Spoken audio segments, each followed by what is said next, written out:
Good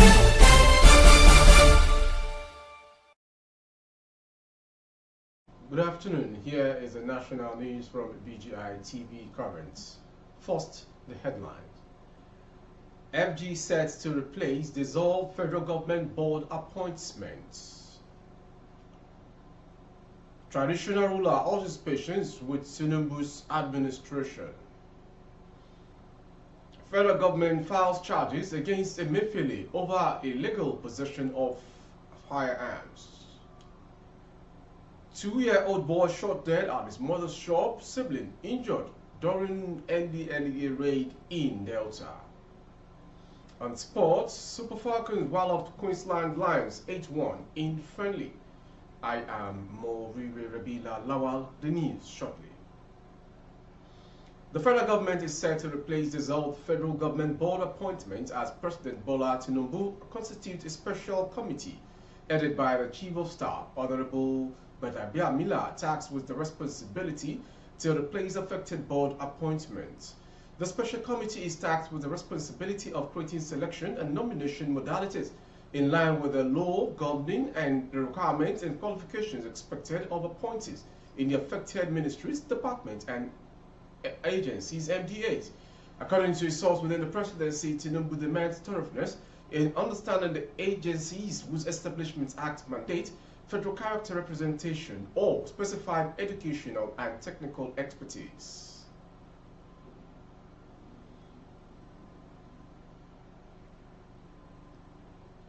Moving on to the next story. The Olugbo of Orile-Igbo, Oba Francis Olushola has appealed to Nigerians to exercise patience and understanding with the administration of President Bola Tinubu. He spoke to State House correspondents yesterday after he paid a courtesy visit to President Bola Tinubu at the presidential villa. He said progress and positive outcomes can be achieved without enduring certain challenges and hardships.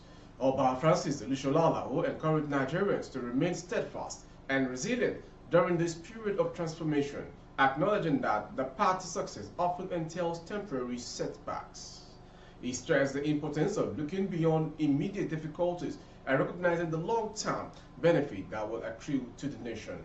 The monarch expressed belief that the current administration and government is committed to serving the people and ensuring that the dividends of democracy are delivered to every citizen. While acknowledging the exercise of initial pain, he assured Nigerians that their endurance would be rewarded with lasting prosperity and a brighter future.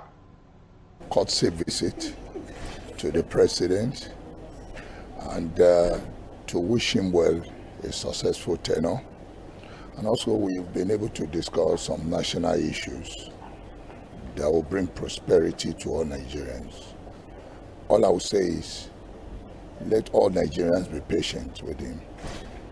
He has kickstarted on a very positive direction, and there's no way you have gain without pain. We'll have the immediate pain, but we'll have a long-term gain. Nigerians will enjoy prosperity at the end of the day. This government means business, and the business is to serve the people, to bring dividends of democracy to the people. All the issues we have discussed, I'm very positive about this government. I wish Asiwaju Bola Ahmed Tinubu, the President of Federal Republic of Nigeria, a successful tenure. I wish Nigeria a peaceful, coexistent country, a prosperous nation, and fulfilled country by special grace of God. Thank you. Moving on to the next story. The federal government has filed a 2-count charge of illegal possessions of firearms and ammunition against suspended Central Bank of Nigeria CBN Governor Godwin Emefiele before the Federal High Court in Lagos. The federal government, in the charge sheet seen by correspondent, accused Emefiele of possessing a single-barrel shotgun Joseph Magnum 8371 without a license. The government maintained that the offences are contrary to Section 4 of the Firearms Act Cap F28 Laws of the Federation 2004 and punishable under Section 27(1)(b) of the same Act. In the second count, the suspended CBN governor was accused of having in his possession 123 rounds of live ammunition cartridges without a license, which is contrary to Section 8 of the Firearms Act, Cap. F28 Laws of the Federation 2004 and punishable under Section 27, bracket 1, bracket B, bracket IL of the same Act. The case is yet to be assigned to a judge. Emefiele has been in DSS custody since June 10 for investigative reasons, according to the agencies. The spokesman of the services, DSS, Dr. Peter Afunaya, had on Thursday disclosed in a statement that the agency had charged Emefiele to court following an Abuja High Court ruling. But he neither disclosed the details of the charge nor the court before it was filed. The admin judge will probably assign the case to a judge on Monday, one of the sources said. From that story, we'll go to the next one. A boy on Thursday was shot dead at his mother's shop in Delta State, while his younger sibling, Eremosale, who was also shot, is receiving treatment at the Federal Medical Center, FMC, Asaba. The information report that the kids were shot when operative of the National Drug Law Enforcement Agency, Ndlea, raided a notorious drug joint at Okpanam in Oshimili North local government area of Delta State. The Delta State command of the Ndlea, Mr. Tunde John, who confirmed the incident, however, said his men did not open fire on the kids. Tunde explained that when the operative of the command stormed the notorious drug joint to raid and explored the place, there was a Toyota Camry parked within their precinct. According to him, while the operative was surrounding the place, a Camry car ran over one of our men while escaping. In an attempt to demolish the car, our men shot at it. An eyewitness account that it was a victim were in their mother's shop after school hours when they were hit by a stray bullet. The witness said a stray bullet bruised Eremosale on the eye when Ivan was hit on his abdomen. He added that the victims were rushed to FMC for surgery, adding that Ivan could not survive it. From that story, we go to the next one, which ends today's national news from BGI TV Current. Azizat Oshuala bagged a brace as Super Falcons trashed Australian club Queensland Lions FC 8-1 in a friendly game on Saturday morning. It was the Super Falcons' first friendly since they set up camp in Brisbane, Australia, ahead of the 2023 FIFA Women's World Cup. The Super Falcons dominated the game from start to finish, pinning their opponent to the back. Ifeoma Onumonu turned Payne, Alimat Ajibade, Ainde, Rashidat Ajibade Uche Nakano, and Gift Monday scored the other goals by round the one drum side.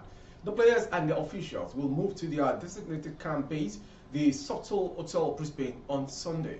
The focus of the team will now be on their opening fixtures at the World Cup against Olympic champions Canada next week Thursday. The West Africans will also line up against Australia and Republic of Ireland in Group B. Australia and New Zealand will co-host the quadrennial competition from July 20th to August 20th. That sports story ends today's national news from BGI TV Current. Before we go, some headlines.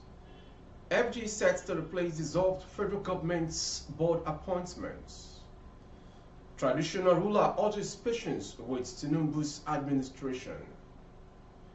Federal government files charges against Emefiele over illegal possession of firearm. And on sports, Super Falcons wallop Queensland Lions 8-1 in friendly. Thank you for watching. For more updates of our broadcast on YouTube, our handle is BGI TV Current. Kindly subscribe and click on the notification bell to select option all to access all of our broadcasts.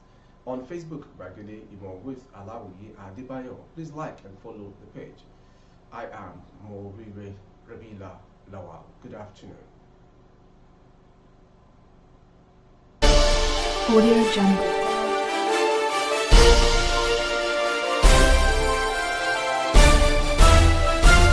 Audio Jungle.